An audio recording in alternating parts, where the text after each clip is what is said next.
ਦੇ ਵਿੱਚ ਵੀ EMPLOYEES ਕੋਲੋਂ ਪ੍ਰੋਵੀਡੈਂਟ ਫੰਡ ਕੱਟਿਆ ਜਾ ਰਿਹਾ ਹੈ ਔਰ ਉਹਨਾਂ ਨੂੰ ਬਿਲਕੁਲ ਕਿਸੇ ਵੀ ਡਿਪਾਰਟਮੈਂਟ ਵਿੱਚ ਜਮ੍ਹਾਂ ਨਹੀਂ ਕਰਾਇਆ ਜਾ ਰਿਹਾ। ਟੋਟਲ ਆਪਣੇ ਅਨਾਪ ਸ਼ਨਾਪ ਖਰਚਿਆਂ ਉੱਤੇ ਆਪਣੇ ਪਰਸਨਲ ਯੂਜ਼ ਦੇ ਵਿੱਚ ਇਹ ਪੈਸੇ ਨੂੰ ਖਰਚ ਕੀਤਾ ਜਾ ਰਿਹਾ ਹੈ। और मैं डिमांड्स की है कि इन्हों के उत्ते FIR दर्ज करके तो मतलब असीं इस केस में कोर्ट में भी जावांगे। यह एक बड़ा सीरियस और हीनियस क्राइम है विच हैज़ बीन कमिटेड। ਜ਼ਮੀਰ TV देखने वाले तमाम दर्शकों को कुलवंत सिंह गगनपुरी वालों सत श्री अकाल। दोस्तों अज असी इत्थे थाना नॉर्थ एवेन्यू नवी दिल्ली दे विच पहुंचे हुए हैं जिथे दिल्ली सिख गुरुद्वारा प्रबंधक कमेटी के मैंबर और श्रोमणी अकाली दल दिल्ली के सकत्तर जनरल गुरमीत सिंह छंटी एक शिकायत दर्ज करवाने लिए पहुंचे हैं। आओ उन्होंने तो जानते हाँ कि वो की शिकायत दर्ज करवाने लिए आए हुए हैं। देखो जी, थाना नॉर्थ एवेन्यू मैं जो कंप्लेंट देन आया वो दिल्ली सिख गुरुद्वारा प्रबंधक कमेटी के प्रधान सरदार मनजिंदर सिंह सिरसा और जनरल सैकटरी हरमीत सिंह कालका के खिलाफ देने वास्ते आया। सही मायने दे विच तां मैं उन्होंने मतलब प्रैस कॉन्फ्रेंस के थ्रू और जो सारा कुछ दस्सिया सी जिहड़ा वो एम्पलाइज़ दे नाल धक्का कर रहे हैं। मैं दरअसल अज उस लड़ाई नूं लड़न वास्ते आया क्योंकि मैं एम्पलाइज़ दे नाल वादा कीता सी। पिछले दिनी इन्हां नूं एक नोटिस आया सी 25 जनवरी 2021 नूं एम्पलाय अपना प्रोविडेंट फंड डिपार्टमेंट वालों जिहदे विच कहा गया सी कि तुसीं पिछले 8 महीनों तो दिल्ली गुरुद्वारा कमेटी के एम्पलाइज़ कोलों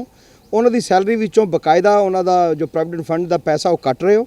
बट उन्होंने ना वो जमा करा रहे हो तो ना अपना शेयर जमा करा रहे हो, जिस दे करके एम्पलाइज़ नूं भी अलग अलग उत्थों दी प्रोविडेंट फंड डिपार्टमेंट तो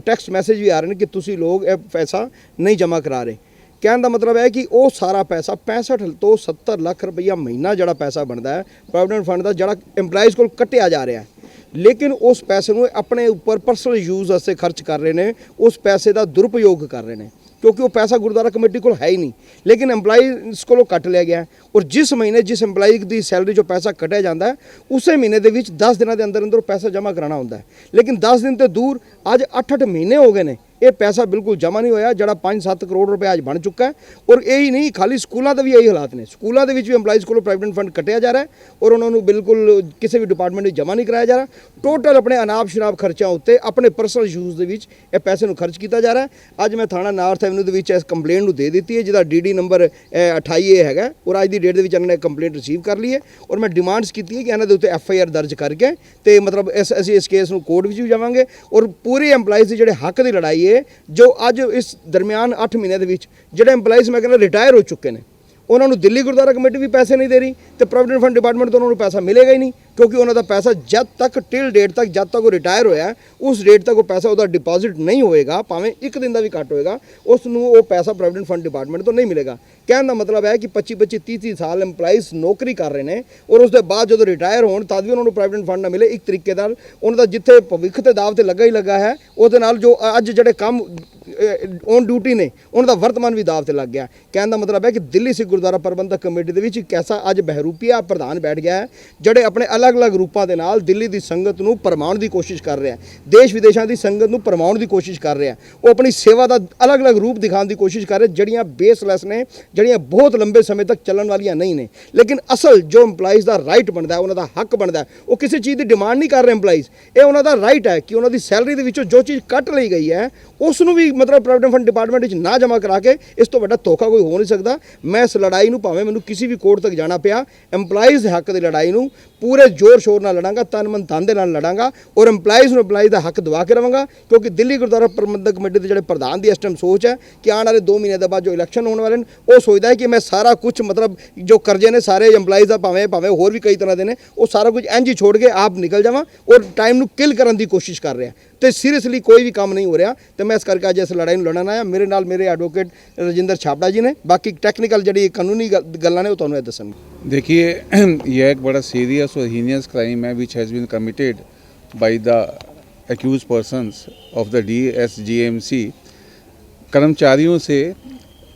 एक पैसा काटा गया इस एश्योरेंस के साथ कि वो पैसा उनके कंट्रीब्यूटरी प्रोविडेंट फंड में जमा होगा और वो जमा नहीं कराया जा रहा है। इस तरह से गुरुद्वारा प्रबंधक कमेटी के पास उस पैसे की प्रॉपर्टी की इंटरेस्टमेंट थी, उनका डोमिनियन ओवर द प्रॉपर्टी था और उन्होंने उसको अपने जिस पर्पज़ के लिए इन वायलेशन ऑफ लॉ उसको अपने पर्सनल यूज़ के लिए इस्तेमाल किया है। ये एक बड़ी सीधी सी criminal misappropriation section 406, 409, 120B, 420 के अंडर आती है। इसके साथ since this is a continuous offence which has been happening for the past so many months rather year, so section 110 of the CRPC will equally IPC will equally apply to them. इसके अलावा जो employ provident fund के section वो सारे के सारे लगेंगे। और मुझे नहीं लगता कि इस मामले में FIR करके, since the offences are cognizable and non bailable, इसमें इमीडिएटली FIR होगी और अरेस्ट भी बनता है एंड रिकवरी ऑफ जो इनका एम्प्लॉयज़ का 5 करोड़ 40 लाख रुपया तो एम्प्लॉयज़ का काटा, जिसको इन्होंने इक्वली कंट्रीब्यूट करके टोटल अमाउंट 10 करोड़ 80 लाख रुपए के आसपास होना चाहिए, जो has been converted to their personal use for their personal benefit. So मेरे को नहीं लगता है कि इसमें हमें कोई बहुत लंबी हमें जो भी है पुलिस से हम उम्मीद कर रहे हैं, जैसे पुलिस ने हमें एश्योरेंस भी दी है कि this is a straight forward case जिसमें इमीडिएटली FIR होके अरेस्ट किया जाएगा। ਦੋਸਤੋ ਸਰਦਾਰ ਗੁਰਮੀਤ ਸਿੰਘ ਛੰਟੀ ਅਤੇ ਉਹਨਾਂ ਦੇ ਐਡਵੋਕੇਟ ਨੇ ਦੱਸਿਆ ਹੈ ਕਿ ਕਿਸ ਤਰ੍ਹਾਂ ਦਿੱਲੀ ਸਿੱਖ ਗੁਰਦੁਆਰਾ ਪ੍ਰਬੰਧਕ ਕਮੇਟੀ ਦੇ ਮੁਲਾਜ਼ਮਾਂ ਦਾ PF ਜਮ੍ਹਾਂ ਨਹੀਂ ਕਰਵਾਇਆ ਗਿਆ, ਜਿਸ ਨੂੰ ਲੈ ਕੇ ਉਹਨਾਂ ਨੇ ਇੱਕ ਸ਼ਿਕਾਇਤ ਦਰਜ ਕਰਵਾਈ ਹੈ ਕਿ ਦਿੱਲੀ ਸਿੱਖ ਗੁਰਦੁਆਰਾ ਪ੍ਰਬੰਧਕ ਕਮੇਟੀ ਦੇ ਪ੍ਰਧਾਨ ਤੇ ਜਨਰਲ ਸਕੱਤਰ ਨੇ ਉਹ PF ਦਾ ਪੈਸਾ ਆਪਣੇ ਨਿੱਜੀ ਹਿੱਤਾਂ ਲਈ ਵਰਤਿਆ ਹੈ। ਇਸ ਗੱਲ ਨੂੰ ਲੈ ਕੇ ਇਹਨਾਂ ਨੇ ਸ਼ਿਕਾਇਤ ਦਰਜ ਕਰਾਈ ਹੈ। ਇਸ ਦੇ ਨਾਲ ਹੀ ਮੈਨੂੰ ਕੁਲਵੰਤ ਸਿੰਘ ਅਗੜਪੁਰੀ ਨੂੰ ਦੇ ਆਜ਼ਾਦ। ਸਤਿ ਸ਼੍ਰੀ ਅਕਾਲ।